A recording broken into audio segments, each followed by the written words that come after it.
Hello shooter, हमारा आज का टॉपिक है मेरी आने वाली नई बुक में पेज नंबर 5 ट्रिगर सेटिंग। कि ट्रिगर की हम किस तरह से सेटिंग करें कि जिससे हमारे शॉट ठीक आ जाएं और हमें किस टाइप से ट्रिगर की सेटिंग करनी चाहिए। मेरे आने वाली नई बुक में पेज नंबर 5 के ऊपर है, उसमें जितने भी रूल दिए गए होंगे आप उसके मुताबिक ट्रिगर की सेटिंग कर सकते हैं। आइए मैं इस वीडियो के जरिए आपको बताता हूँ कि ट्रिगर सेटिंग को हम किस टाइप से कर सकते हैं। पेज नंबर 5 के according page number 5 trigger setting में सबसे पहले शूटर को ये जानना जरूरी है कि जो हमारा ट्रिगर होता है वो एक्स एक्सिस के ऊपर काम करता है। सपोज कर लीजिए कि ये हमारा टारगेट है, टारगेट में ये एक्स एक्सिस है, ठीक है। और एक्स एक्सिस होता है, तो एक्स एक्सिस के ऊपर हमारा ट्रिगर है जो सा काम करता है, यानी कि जो भी ट्रिगर की मूवमेंट होगी कि ट्रिगर हमारा फ्रंट साइड में है या बैक साइड में है, उसके मूवमेंट से हमें एक्स एक्सिस के ऊपर शॉट आते हैं। मतलब ट्रिगर की जितनी भी सेटिंग है वो वेरी करेगी आपके एक्स एक्सिस के ऊपर। मतलब जो ग्रुप आपका इस टाइप से बनेगा वो किस टाइप से हम उसको क्लोज कर सकते हैं, किस टाइप से वो स्प्रेड हो रहा है। अगर स्प्रेड हो रहा है तो उसको हमने किस टाइप से क्लोज करना है। तो ये एक्स एक्सिस के ऊपर ट्रिगर है जो सा हमारा काम करता है। सबसे पहले तो रूल नंबर 1 के जो ट्रिगर है हमारा वो एक्स एक्सिस के ऊपर काम करता है। अब ट्रिगर की सेटिंग दो टाइप से होती है। एक है कि ट्रिगर जो सा है फ्रंट में है, मतलब कि ट्रिगर को आपने आगे किया हुआ है, और दूसरा है कि ट्रिगर को आपने पीछे किया हुआ है।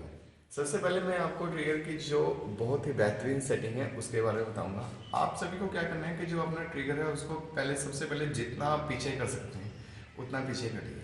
अब ट्रिगर के पीछे होने से हमें क्या क्या बेनिफिट है उसके बारे में आपको मैं बताऊंगा। जनरली क्या होता है कि अगर हमारे शॉट स्प्रेड हो रहे हैं, मतलब कि आपका ग्रुप यहाँ से लेके यहाँ तक बन रहा है। मैंने आपको पहले बताया है कि एक्स एक्सिस के ऊपर ट्रिगर काम करता है। अगर हमारा जो ट्रिगर है हमने उसको पीछे कर लिया हुआ है और अगर आपका ग्रुप यहाँ बन रहा था, मतलब कि ग्रुप का जो दायरा है इतना बन रहा है, मतलब कि स्प्रेड हो रहा है, मान लीजिए कि वो 7 के डायमीटर के अंदर बन रहा है, जो टारगेट है उसके 7 के डायमीटर के अंदर बन रहा है। तो अगर आपने जितना ट्रिगर को आप पीछे कर लेंगे तो वो जो स्प्रेड हो रहा था वो आपका जो डायमीटर है वो 9 के अराउंड में आ जाएगा। जितना 9 है वो शॉर्ट है जो से और ज़्यादा क्लोज आ जाएंगे। यानी कि कहने का मतलब ये है कि अगर हम ट्रिगर को जितना ज़्यादा पीछे करते हैं तो अगर हमारे शॉट फैल रहे हैं तो उसका ग्रुप बहुत ही ज़्यादा क्लोज हो जाएगा। और जो सेकंड बेनिफिट है जो कि बहुत ही ज़्यादा इम्पोर्टेंट है कि जो हमारी फिंगर्स होती हैं, मेरे आने वाली अगली वीडियो के बारे में आपको मैं ग्रिप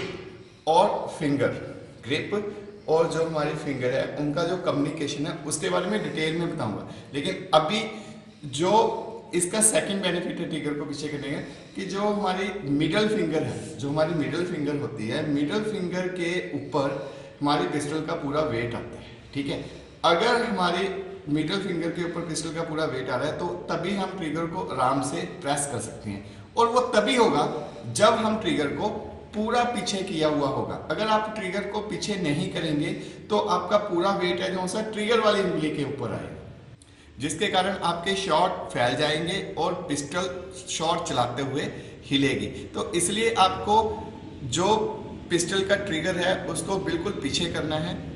उसका बेनिफिट मैंने आपको बता ही दिया, मैं दोबारा से रिमेंबर करवाता हूँ आप लोगों को। एक तो ये है कि आपका जो ग्रुप है वो क्लोज हो जाएगा, दूसरा जो मिडल फिंगर है उसके ऊपर पिस्टल का वेट आ जाएगा, आपकी ट्रिगर वाली उंगली है जो सा बिल्कुल ही फ्री हो जाएगी। अब ये तो बेनिफिट थे कि जितना हम ट्रिगर को पीछे करते हैं उससे क्या क्या बेनिफिट है। अब ज़्यादातर 99% जो शूटर है वो ट्रिगर को आगे की तरफ रखते हैं।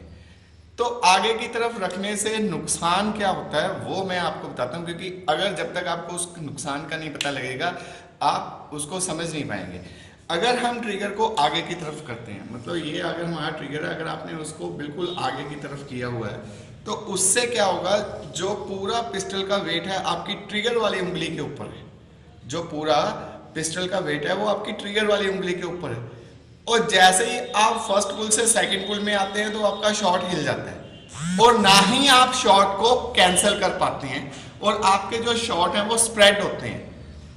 आपके जो शॉट हैं वो स्प्रेड होते हैं, आपको चलाना आसान हो जाता है इसके अंदर, लेकिन प्रॉब्लम क्या है कि वो पूरा वेट ट्रिगर वाली उंगली के ऊपर आता है, जबकि हमें ट्रिगर वाली उंगली को बिल्कुल फ्री रखना है। तो इसलिए आपको ट्रिगर को बिल्कुल फ्रंट में नहीं करना है, चाहे उंगली जितनी ही मर्जी बड़ी क्यों ना हो।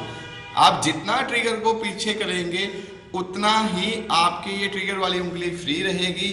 पूरा वेट है जोन सा आपका मिडल उंगली के ऊपर आएगा, जिससे आपके शॉट बिल्कुल ठीक चलेंगे। अगर आप फिंगर और ग्रिप के कम्युनिकेशन को अच्छी तरह से समझना चाहते हैं तो मेरे आने वाली अगली वीडियो, जिसके अंदर मैं अपनी जो मेरी बुक है उसमें पेज नंबर 6 है, जिसमें फिंगर और ग्रिप के कम्युनिकेशन को अच्छी तरह से समझाया गया है, आप उसको अच्छी तरह से देख सकते हैं।